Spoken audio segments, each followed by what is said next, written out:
कतराएंगे नहीं आप? नहीं, कड़े फैसले अगर जवाबदारी दी तो फिर कैसे कतराएंगे? तो फिर यूसीसी वहां उत्तराखंड में लागू हो गया है, असम में कहा जा रहा है हेमंत बिस्वा शर्मा की तरफ से कि वो भी सोच रहे हैं, कड़े फैसले ले ही रहे हैं, तो यूनिफॉर्म सिविल कोड क्या आप लेकर आएंगे?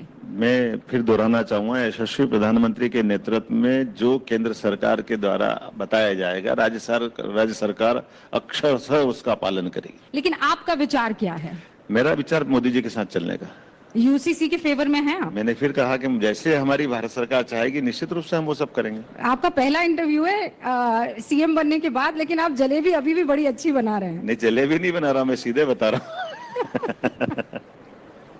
मध्य प्रदेश को आप एक अलग तरीके से चलाने की और उसे ढालने की कोशिश कर रहे हैं, और आप कह रहे हैं मैं मध्य प्रदेश पर ही केंद्रित भी रहना चाहता हूं। मुझे इस वक्त इस चौपाल के मन से न्यूज़ 18 इंडिया के आप मध्य प्रदेश की जनता को वो 3 बातें बता सकते हैं जो आने वाले दिनों में आप पक्का लागू कर देंगे? वो कौन सी चीजें होंगी?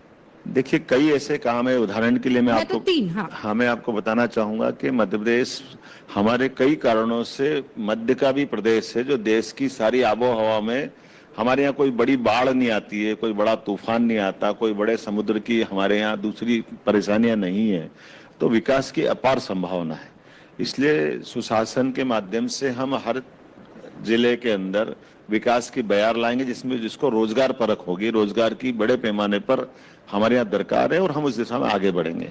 शिक्षा की व्यवस्था में सुधार करते हुए हम यशस्वी प्रधानमंत्री के नेतृत्व में शिक्षा नीति लागू करने में नंबर 1 रहे हैं, और अभी हमने देश के सकल पंजीयन दर GER जिसको बोलते हैं उसमें नंबर बनाए। हम निश्चित रूप से उसमें भी जाएंगे।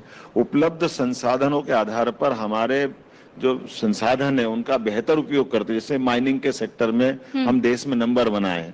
तो इस तरह से जो वनांचल का हमारा अपार क्षेत्र है, तो जहां जिस प्रकार की व्यवस्था रहेगी उसमें सब क्षेत्रों में समान रूप से काम करके प्रदेश को 8.5 करोड़ जनता की बेहतरी के लिए जो कर सकते हैं वो जरूर करेंगे।